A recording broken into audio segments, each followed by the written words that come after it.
जहां मैं आज बात करने वाला हूं हमारे इंडियन मार्केट के अंदर मौजूद मोबाइल कंपनीज के मार्केट शेयर की।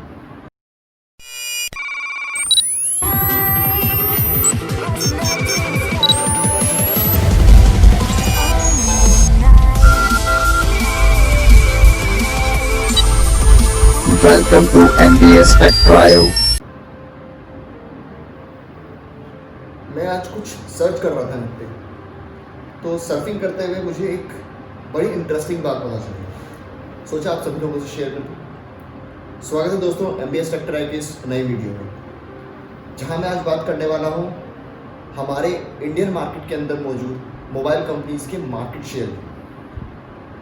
जी हाँ, अगर मैं बात करता हूं अपने यहाँ के मोबाइल कंपनीज की, तो हमारे इंडियन मार्केट में बहुत सारी मोबाइल कंपनीज अवेलेबल हैं, बहुत सारे ब्रांड्स अवेलेबल हैं, बहुत सारे उनके मॉडल्स अवेलेबल हैं।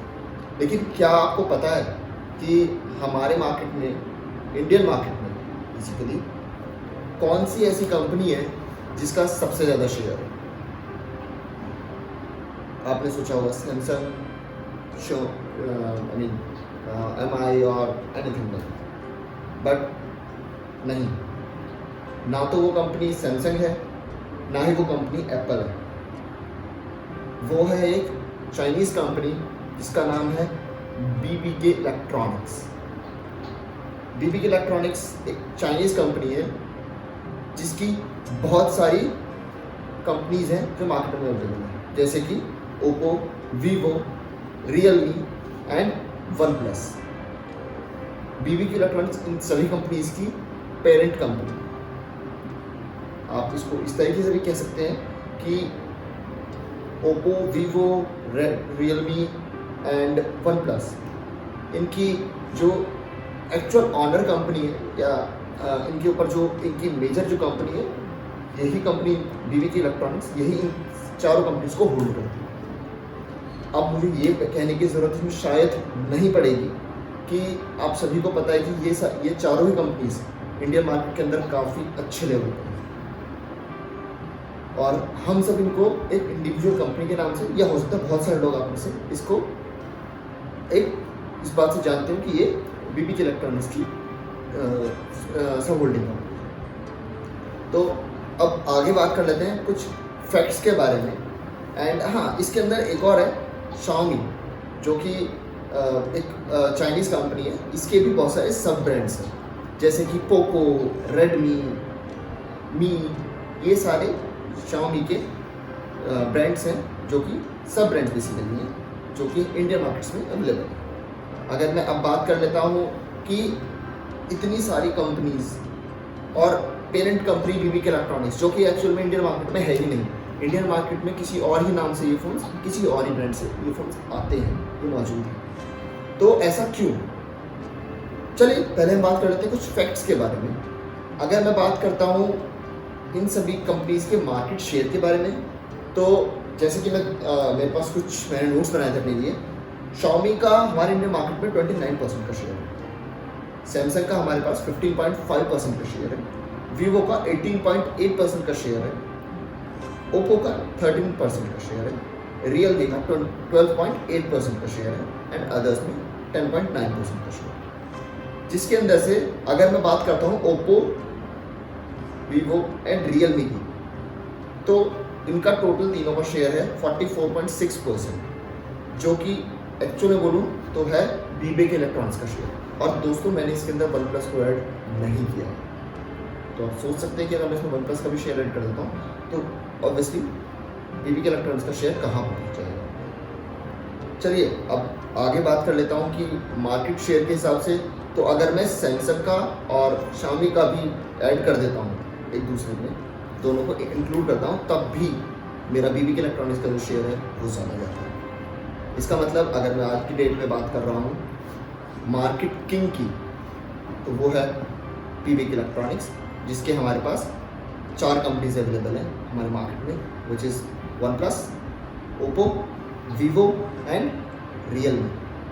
अब अगर मैं बात कर लेता हूँ ओप्पो के बारे में, तो ओप्पो 2004 में चाइना में लॉन्च हो गया था। वीवो भी 2009 में चाइना में लॉन्च हो गया था, लेकिन इंडियन मार्केट में ये तब तक नहीं आया था।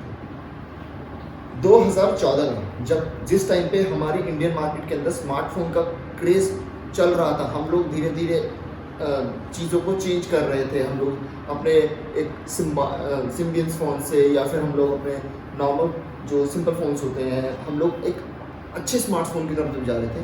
तब 2014 में ओप्पो और वीवो ने इंडियन मार्केट में एंट्री ली। एंट्री कुछ इस तरीके से थी कि एक बहुत ह्यूज एडवर्टीज़मेंट, उसके साथ साथ सारी मार्केटिंग, जो बैनर्स आप कहीं भी अगर आपको याद हो, आई होप आप सबको याद होगा कि जब भी हम रोड्स पे निकलते थे तो ओप्पो वीवो के हमें बोर्ड्स, बहुत बड़े बड़े बोर्ड्स लगे होते थे। इवन इसकी एडवर्टाइजमेंट इस तरीके से हुई कि हमारे ही बॉलीवुड्स के सुपरस्टार्स ने इसको प्रमोट करा, हमारी क्रिकेट टीम ने ओप्पो को प्रमोट करा, वीवो को प्रमोट करा, तो इतने हैवी लेवल पे इसकी एडवर्टीजमेंट। लेकिन ओप्पो और वीवो के पास सबसे अच्छी चीज़ मैं कहूँगा ये रही कि इन्होंने ऑनलाइन मार्केटिंग पे बहुत ध्यान नहीं दिया, इन्होंने ध्यान दिया ऑफलाइन मार्केटिंग पे।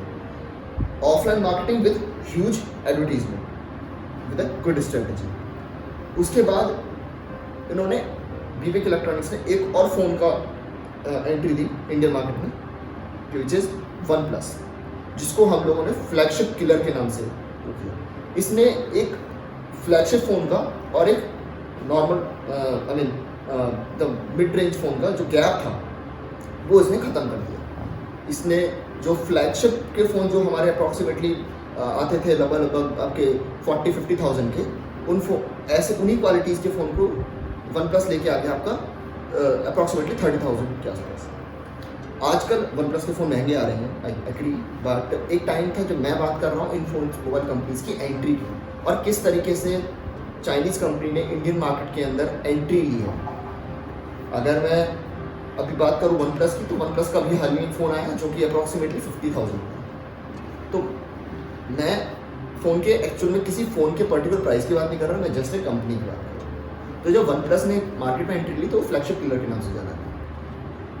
हमने बहुत सारे लोगों ने वन प्लस के फ़ोन खरीदे और नो डाउट फ़ोन बहुत अच्छे थे, लेकिन अगेन बात हुई, वन प्लस भी वीवीके इलेक्ट्रॉनिक्स का ही कंपनी है और ओप्पो का वाइस प्रेसिडेंट और वीवो का ओप्पो का vice president and the one plus का वाइस प्रेसिडेंट दोनों ही सेम हैं। इसके अलावा अगर मैं बात करता हूँ 2018 में शाओमी की, तो शाओमी भी 2018 में एक बहुत अच्छा मार्केट अपना डेवलप कर चुका था, लेकिन यहाँ वीवीके इलेक्ट्रॉनिक्स ने फिर एक और काम किया, उसने मार्केट में लॉन्च कर दिया रियलमी को, रेडमी के अगेंस्ट में। शाओमी के जितने भी फ़ोन्स हैं उन सब के अगेंस्ट में रियलमी के फ़ोन्स वीवीके इलेक्ट्रॉनिक्स ने फिर लॉन्च कर दिया, जिसने रेडमी का, पोको का या फिर आप कह सकते हैं शाओमी का जो मार्केट है वो थोड़ा हिला दिया। बेसिकली अगर मैं बात करता हूँ ओप्पो और वीवो के बारे में, तो ओप्पो और वीवो की जो मार्केटिंग थी, जो वीवीके इलेक्ट्रॉनिक्स ने जो मार्केटिंग स्ट्रेटजी चूज़ करी है, वो चूज़ करी है वीवो और ओप्पो में। जो इनकी बेसिकली मार्केटिंग है वो है हमारी push marketing strategy. Push marketing strategy means कि छोटे से छोटे शहर में हर एक दुकान पे ओप्पो वीवो की ब्रांडिंग, उनके फ़ोन्स, आपको ओप्पो और वीवो के फ़ोन्स बहुत ईजिली अवेलेबल हो जाएंगे, बहुत ईजिली। आप किसी भी शॉप पे जाएंगे आपको ओप्पो और वीवो का फ़ोन देखने को मिल जाएगा, क्योंकि इसकी ब्रांडिंग बहुत ज़्यादा हुई। इन्होंने बहुत एडवर्टीजमेंट के नाम पे इन्होंने बहुत पैसा बहाया। उसके बाद अगर मैं बात करता हूँ वन प्लस और रियलमी की, तो ये थी पूरी ऑनलाइन स्ट्रेटजी। इन्होंने रियलमी और वन प्लस आपको किसी शॉप पे नहीं मिलेंगी, ये आपको ऑनलाइन ही परचेज करना पड़ेगा। अब अगर आप इस स्ट्रेटजी की बात करते हैं, इसे हम बोलते हैं पुल मार्केटिंग स्ट्रेटजी। अब पुश मार्केटिंग और पुल मार्केटिंग स्ट्रेटजी क्या है? पुश मार्केटिंग स्ट्रेटजी में है कि जब आपको चारों तरफ एक ही चीज़ मिलेगी तो आप ऑब्वियसली उसी तरफ अट्रैक्ट करेंगे। तो अगर आप किसी स्टोर पे जाते हो और वहाँ पे वो आप जो शॉपकीपर है वो आपको रिकमेंड करता है, नहीं आप तो ये वाला फ़ोन ले लो, बट ओप्पो का है, इसका बहुत अच्छा कैमरा है, नो डाउट ओप्पो वीवो के कैमरा बहुत अच्छे हैं और उनकी सेगमेंट्स भी, प्राइसिंग भी काफ़ी अच्छी है प्राइस रेंज के हिसाब से। तो इसको हम कहते हैं पुश। बेसिकली आप कंज्यूमर को खुद ही वहाँ पे कह रहे हो कि नहीं इस फ़ोन को लो, जो कि जनरली शॉपकीपर्स करते हैं। उसके बाद अगर मैं बात करता हूँ पुल मार्केटिंग स्ट्रेटजी की, तो पुल मार्केटिंग में है कि हमने अपने फ़ोन्स को इतने हाई लेवल पे या किसी को जो हमारे जितने भी पुल मार्केटिंग स्ट्रेटजी में वो है हमारे killer phones, killer like one plus है फ्लैगशिप किलर। और मैं अगर बात करता हूँ रियलमी की, तो रियलमी एक तरह से शाओमी का ही किलर है। ये दोनों ही फ़ोन ऑनलाइन अवेलेबल हैं। आपको एक अच्छे प्राइस रेंज में इन दोनों का ही एक ऑप्शन मिल जाता है। फ्लैगशिप का ऑप्शन मिल जाता है वन प्लस में और Xiaomi का ऑप्शन मिल जाता है रियल में। ये दोनों ही फ़ोन बहुत अच्छी सेगमेंट में आ जाते हैं। उसके बाद अगर मैं बात करता हूँ इन सारी ये ऐसा क्यों हो रहा है, तो मैं एक नॉर्मल बात करूँ, सैमसंग अपने हर तरह के फ़ोन देता है। एक बजट फ़ोन भी, एक मिड रेंज फ़ोन भी और एक प्रीमियम फ़ोन भी। बट अगर मैं BB की बात करता हूँ तो BB की इलेक्ट्रॉनिक्स ने क्या करा, उसने हर कंपनी को रेंज के हिसाब से डिवाइड कर दिया। एक फ्लैगशिप किलर वन प्लस, एक मिड रेंज फ़ोन आपका ओप्पो वीवो, उसके अलावा अगर मैं बात करता हूँ एक बजट फ़ोन्स की तो रियलमी।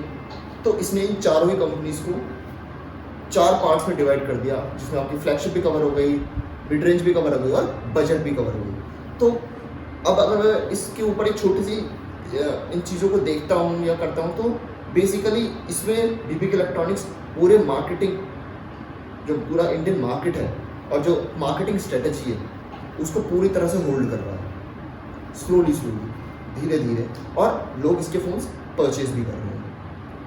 अब अगर मैं इसके बारे में सोचूं कि ये क्या है, तो ये कहना मुश्किल है कि ये पूरे इंडियन मार्केट पे एक तरह से कवर करना चाहता है, कब्जा करना चाहता है, या फिर ये कोई एक नई मार्केटिंग स्ट्रेटजी है। सो आपको क्या लगता है इस बारे में? प्लीज़ अपने कमेंट्स करके ज़रूर बताना, और ऐसी वीडियो के लिए प्लीज़ बने रहें हमारे साथ। Thank you for watching. Have a great day. Bye bye.